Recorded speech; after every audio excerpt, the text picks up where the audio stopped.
Hi, hello, welcome. My name is Blake. I wanted to talk about my favorite reads of 2023. I was worried that I wouldn't be able to do this video because I was just having a really terrible reading year in 2023. I wasn't having very many good reads. A lot of them were just okay or just outright terrible. I had a lot of DNFs. My average for the year was 2.5 stars. But fortunately, I did have a couple that I really enjoyed and I wanted to talk to you about them. So for the first two books, I have honorable mentions here. They didn't quite make it to the top, but I did really enjoy them and they have been on my mind. So I wanted to talk about them. And the first is The Art of Prophecy by Wesley Chu. And this book is centered around a prophecy that said that this young boy would rise up and defeat the Khan. And we are following this young boy, Jian, and three other POVs, and also a martial arts grandmaster named Tashi. And she comes to visit Jian to see how his training is going. Hello, Bodhi. And when she gets there, she discovers that Jian is just a coddled prince and he has no actual skills. He hasn't been training at all. So much to the dismay of both of them, they have to work together. We are also following a warrior priestess and a woman who is an assassin, and the prophecy fails. And that's kind of the main setup of the story, and we're seeing how the prophecy affects each of them and what that means now that it has failed. I really enjoyed this one because it takes a lot of popular tropes and your expectations and spins them on their head. And I think that there were so many things about this book that I was expecting to happen that just didn't or happened in a different way. And I was really enjoying that aspect. I also loved Tashi and Jian. Whenever they were on page together, their back and forth was wonderful. I thought that this was going to be a student mentor type book. And while it was, the student and the mentor were separated for most of the book. So that was another thing that was unexpected to me. But I do feel like they needed that time apart to grow and develop as characters. Tashi was a wonderful character. She was my favorite. There was something about her. She's older, she's cranky. She reminds me of an older Toph Beifong from Avatar The Last Airbender, from Legend of Korra. I've been watching that series recently, so everything in my brain is just being compared to those things at the moment. But also, I really liked the martial arts magic system. I have never read a book before that had a martial arts inspired magic system, so I really enjoyed that aspect. And it reminded me a lot of those martial arts movies that my dad watched when I was a kid that I really enjoyed. So I was really looking forward to seeing that magic system. And while it wasn't touched on a lot, I did really enjoy what I saw. And I'm hoping that we will see more of it in the second book because I have not picked that one up yet. Next, I have Godkiller by Hannah Kaner. And in this world, gods are illegal, and we're following a godkiller, an ex-knight who is running from his past, and a young noblewoman who has a god attached to her. And this is kind of a quest story where they're going on together but with their own separate intentions. I really loved this world. Elliot Brooks read this in early 2023 and recommended it, and she has a really similar reading taste to me, so anytime she recommends something, I immediately pick it up. And I was really surprised by this one. It's only 300 pages, but it feels like it's so detailed for such a short book. And this is one of the rare times when I wish that the book was longer. My favorite thing about this book was the gods. They are so complex and unique, and their relationship with each other and the humans in this world is also really complex because they rely on humans for things. But some of the gods hate humans and some of the gods love humans. Some of them are at war with other gods. It's very complex, and I really enjoyed that aspect. And there was this really wonderful line in the book, and I'm not doing it justice, but it was something like, humans need their gods and gods need their humans. And I really love seeing gods in books, whether they are the meddling kind or the unhelpful kind or whatever. I just really enjoy seeing those relationships. And the gods themselves each have their own unique descriptions of what they look like and their abilities and what they do. It was very interesting, and it had a really structured magic system around the gods and their magic, so that was also very cool. The descriptions of this world were absolutely beautiful. I felt like I was really there, just seeing how vivid and stunning the world was in its descriptions. It reminded me of Arcane, which I've seen a couple of people say that, and I think it's a really accurate comparison. I think it would be an amazing TV show if it was adapted, but there was just something about the characters themselves and the world and the descriptions where I could really see where that comparison is coming from. And that is a sequel that I'm really looking forward to this year. Getting into my 4.5 star read, we have Emily Wilde's Encyclopaedia of Fairies. And in this book, we're following Emily Wilde as she is writing an Encyclopedia of Fairies, as you probably guessed from the title. But she is really struggling to write her book because she really struggles socially, and she's having a hard time getting the trust of the villagers where she has gone, and she really wants their eyewitness accounts of the Fae. So she has to rely on her work colleague, Bamblebee, and she's worried that he's going to steal the credit for her book, so she doesn't really want him to participate, but everyone in the town loves him, so she kind of has to rely on him. I absolutely adored this book. I feel like going into it, I knew that I was going to enjoy it because I love research. That's what I do now. That's what I did in my previous job. And I knew that I was going to enjoy a fairy tale, folklore-inspired research story. But I don't think I realized how much I was going to love it. It was insanely cozy and comforting, and the cold setting, because it takes place in a northern setting and it's very cold. Here we are buried in snow at the moment. So over the last couple of days while it's been snowing, I have thought about this book a lot, actually, and I really enjoyed the setting, the atmosphere, the vibes. And it is written in journal entries, and I did not think initially that I would enjoy that because the journal entries are written after the fact often. So you know that something has already occurred when they're telling it to you, so it really lowers the stakes, I think. But in a way, it made it feel almost more cozy because it feels like the characters are writing a letter to you and talking to you directly. So I ended up being really sucked into the story, and it does have a light academia feel to it where it reminds me of Memoirs of Lady Trent in that regard. Sorry I keep comparing things to other things, but that's just how my brain works, and I think if you've enjoyed Memoirs of Lady Trent, you will enjoy this one as well. And that is another sequel that I'm looking forward to this year. Getting into my 5-star reads, I have Warbreaker by Brandon Sanderson. This book blew me away. This was my favorite magic system by Brandon Sanderson. It might be my favorite magic system of all time.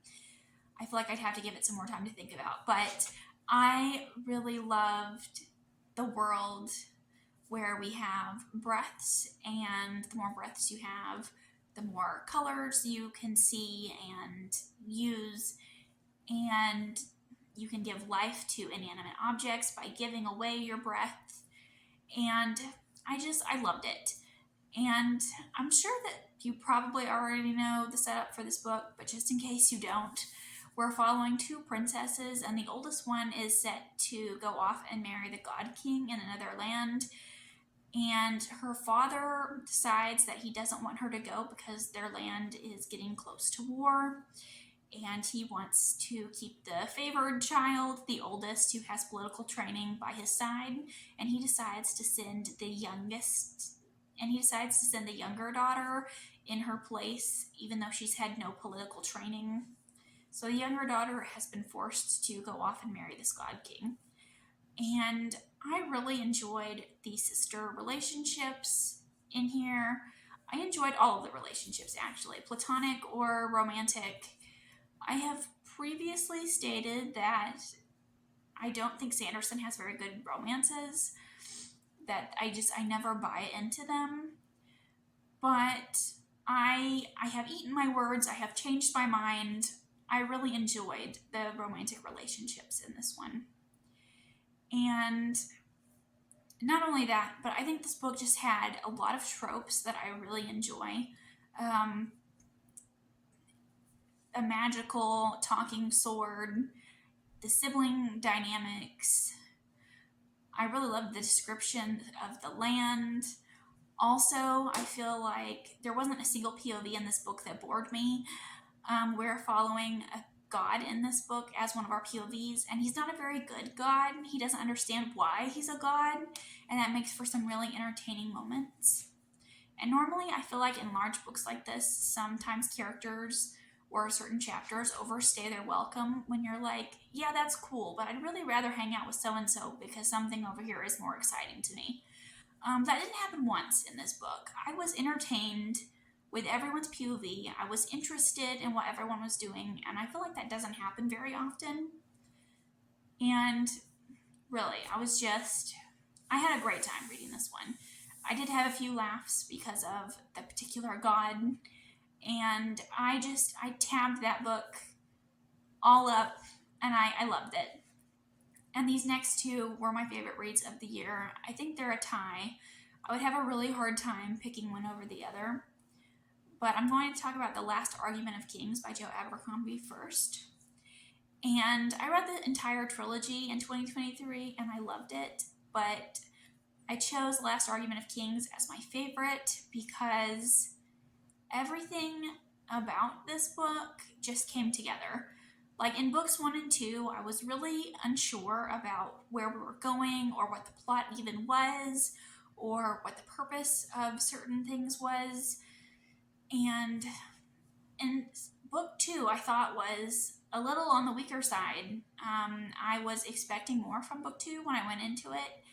And then I read book 3, and it's like everything came together. Everything was so much more clear.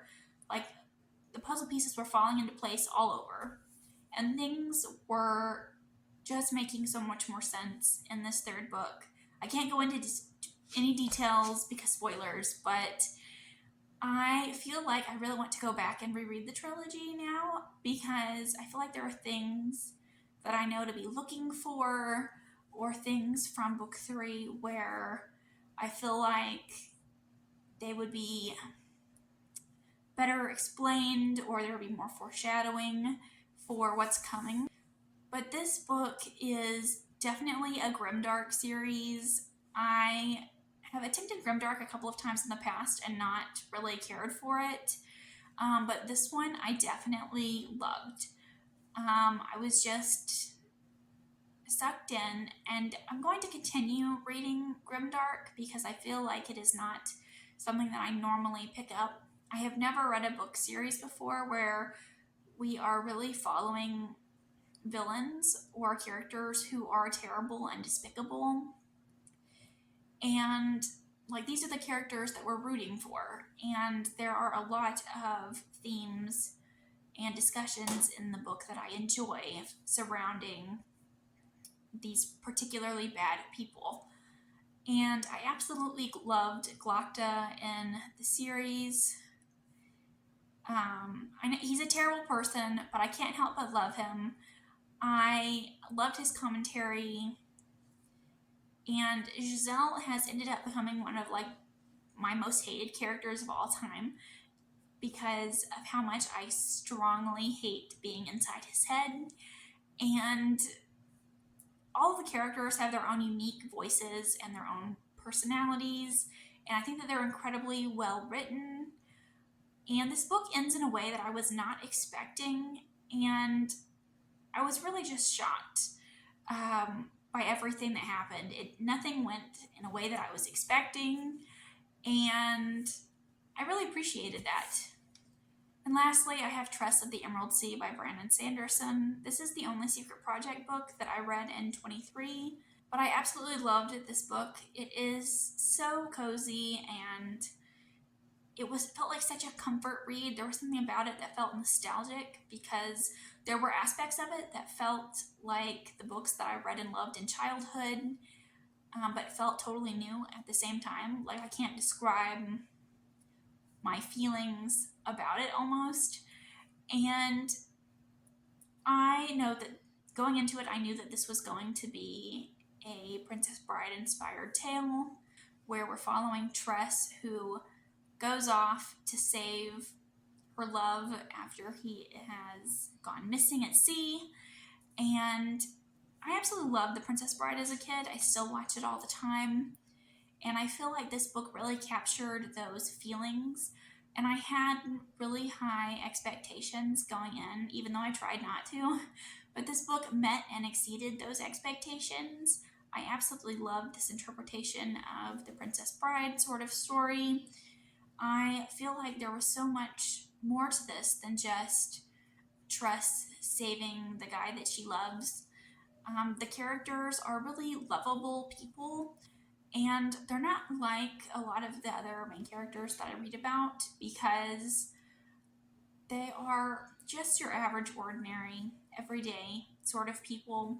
Like, in some ways you could describe them as boring people, and I really like that because I feel like I rarely read books about ordinary people. I'm always reading books about, a secret warrior princess or prince, or they're taking over a kingdom, or they're seeking revenge and those sorts of things. But that's not what this book is. And I loved the world and the idea of spores that do different things when they come in contact with water. I was absolutely obsessed with spores. I bought the book after the fact, like the nice collector's edition. And I'm really excited to go through it and see what the spores look like in the illustrations. And I feel like this is going to be a book that I reread many times in the future. I feel like it's just so timeless in the way that it's written. Like, I think I would have enjoyed this at the age of 6, and I think I would enjoy this at the age of 60. And there are these lovable side characters. We have great parent characters, which I don't see very often. We have all of these little side quests that we get caught up in. Overall, it was just an incredibly good time. That's the most fun I've ever had in the Cosmere, and I feel like Brandon Sanderson had a lot of fun writing it. I hope that he continues this trend of trying new things and trying to write these cozy books, because I think he nailed it. Like, when I want to pick up a cozy fantasy, this is the type of fantasy that I want to pick up. Let me know what your favorite reads were, or if you've read any of these, because I would love to know. And I'll see you again with another video soon.